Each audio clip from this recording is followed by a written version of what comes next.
اس وقت ایران کے ساتھ بات چیت کے موڈ میں نہیں ہوں۔ ایران کے ساتھ جوہری مسئلے کا حقیقی خاتمہ چاہتے ہیں۔ اسرائیل ایران پر حملوں کی رفتار کم نہیں کر رہا۔ امریکی صدر ڈونلڈ ٹرمپ کی واشنگٹن پہنچنے پر میڈیا سے بات چیت کہتے ہیں۔ وٹکوف یا جیڈی وینس کو بات چیت کے لیے ایران بھیج سکتے ہیں۔ وفد کو اس وقت بھیجیں گے جب ایران مذاکرات کی میز پر آئے گا۔ ایرانی شہریوں کے تحفظ کے لیے تہران سے انخلا کی اپیل کی۔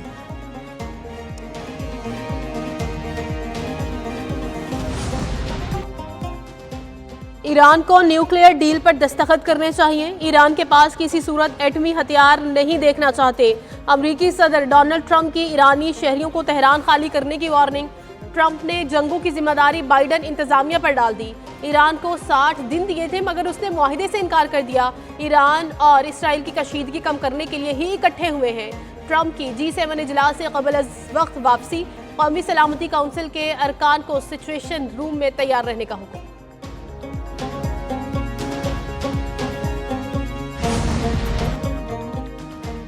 ایران کبھی بھی جوہری ہتھیار حاصل نہیں کر سکتا۔ G7 کا دو ٹوک اعلان۔ صدر ٹرمپ کا تہران سے فوری انخلا کا مطالبہ۔ Canada, France, Germany, Italy, Japan, برطانیہ اور امریکہ کی اسرائیل اور ایران سے فوری تناؤ میں کمی کی اپیل۔ صدر ٹرمپ نے فرانسیسی صدر میکرون کے دعوے کو بھی مسترد کر دیا کہ وہ G7 اجلاس ادھورا چھوڑ کر واشنگٹن کسی جنگ بندی کے لیے روانہ ہوئے۔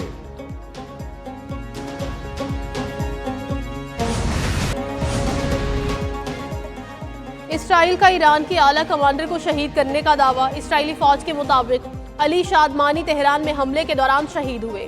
اسرائیل علی شادمانی کو خامنہ ای کا قریبی ترین شخص قرار دیتا ہے۔ ایران کی جانب سے تاحال کوئی تصدیق یا رد عمل سامنے نہیں آیا۔ دوسری جانب ایرانی شہر تبریز میں بھی دھماکہ، گاڑھا دھواں بلند ہوا۔ دھماکہ مقامی وقت کے مطابق صبح 8:45 پر ہوا۔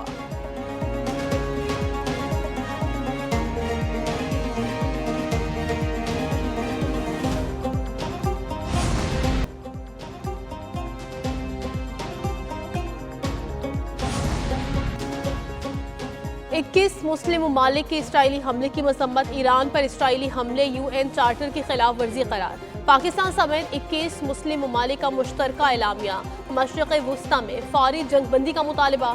ایٹمی ہتھیاروں سے پاک خطے کی ضرورت پر زور۔ اعلامیے کی توثیق پاکستان، عراق، سعودی عرب، قطر، کویت، مصر، اردن، ترکیہ، UAE سمیت دیگر نے کی۔ اعلامیے میں کہا گیا خطے کے مسائل کا حل سفارتکاری اور مذاکرات میں ہے۔ اسلامی ممالک کا خطے میں امن و استحکام کی بحالی کا مطالبہ۔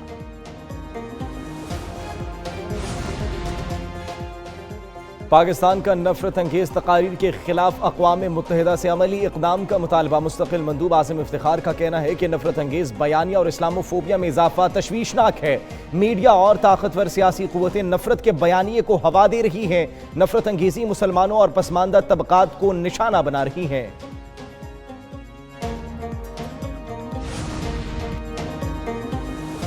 ترک صدر طیب اردوان کا ملکی دفاعی صلاحیت بڑھانے کا عزم۔ درمیانے اور طویل فاصلے تک مار کرنے والے میزائل بنانے کا اعلان۔ کہتے ہیں جلد ایسی دفاعی سطح پر پہنچ جائیں گے جسے کوئی چیلنج نہیں کر سکے گا۔ سماجی، اقتصادی اور عسکری لحاظ سے مضبوط نہیں تو آپ کمزور سمجھے جاتے ہیں۔ مٹی تلے عزت سے سونا بے عزتی سے زندہ رہنے سے بہتر ہے۔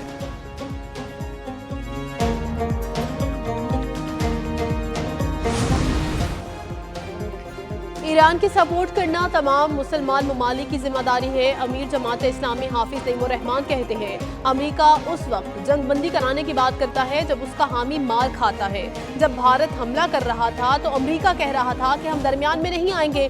جب بھارت کے رافیل گرنا شروع ہوئے تو امریکہ جنگ بندی کرانے آیا۔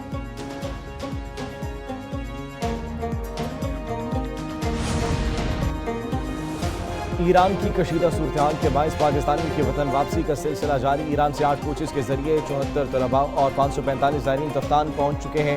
تمام شہریوں کی امیگریشن گیٹ پر رجسٹریشن اور سکریننگ کی گئی۔ پاکستان ہاؤس تفتان میں واپسی پر ٹھہرایا گیا۔ DC چاغی عطاء المنعم بلوچ اور AC تفتان نعیم قاسم نے انتظامات کا جائزہ لیا۔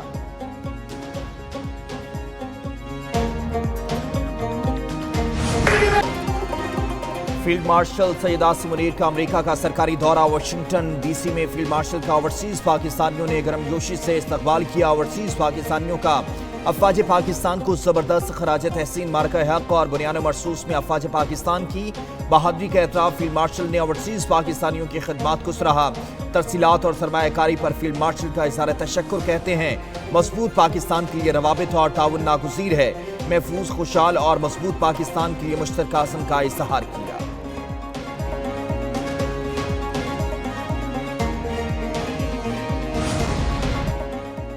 سپریم کورٹ میں ججز کے تبادلوں اور سینیورٹی کے کیس کی سماعت۔ وکیل فیصل صدیقی کا کہنا ہے ٹرانسفر پر جج کو نیا حلف لینا پڑے گا۔ جسٹس محمد علی مظہر نے ریمارکس دیے، نئے حلف پر پرانی سروس کا کیا ہوگا؟ اس کا جواب نہیں ملا۔ نیا حلف لینے پر تو جج جونیئر ہو جائے گا۔ اسلام آباد ہائی کورٹ ججز نے تبادلے کے پروسیس پر کوئی بات نہیں کی۔ فیصل صدیقی نے کہا تبادلہ عارضی ہوتا ہے، اس لیے حلف لینے سے پرانی سروس پر فرق نہیں پڑے گا۔ جج جب واپس جائے گا تو اپنی سینیورٹی پر جائے گا۔ صدارتی آرڈر کے مطابق مستقل نہیں، صرف عارضی ٹرانسفر ہو سکتا ہے۔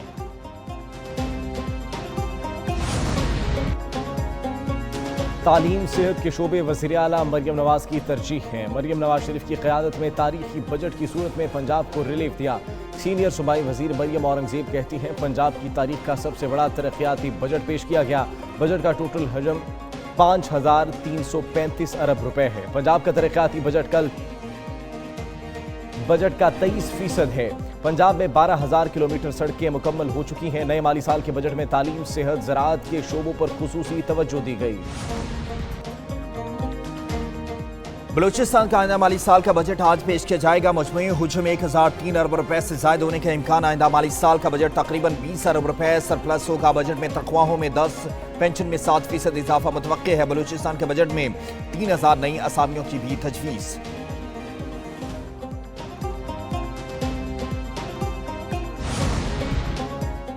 پاکستان امریکہ کے ساتھ شراکت داری کو وسعت دینے کا خواہاں ہے۔ وزیر خزانہ محمد اورنگزیب کہتے ہیں دونوں ملکوں کے درمیان مختلف شعبوں میں تعاون کو مزید فروغ دیں گے۔ ٹیکس نیٹ توانائی میں اصلاحات لا رہی ہیں۔ امریکہ کے کامرس سیکریٹری سے ہونے والی ملاقات میں مختلف امور زیر غور آئے۔ وفاقی بجٹ میں پینشن کے اخراجات ترقیاتی اخراجات سے زیادہ ہیں۔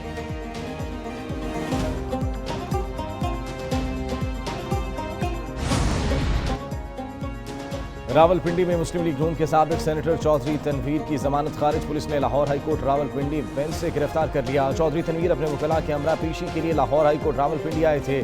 سابق سینیٹر کے خلاف سابق ممبر پنجاب اسمبلی چودھری عدنان قتل کیس کا مقدمہ درج ہے۔ حراست میں لینے کے بعد سابق سینیٹر چودھری تنویر کی اچانک طبیعت بدل گئی۔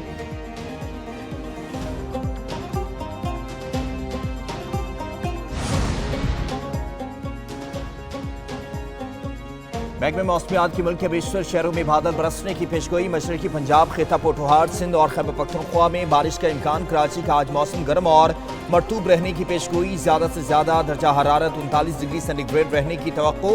بلوچستان کے میدانی علاقوں میں موسم شدید گرم رہے گا۔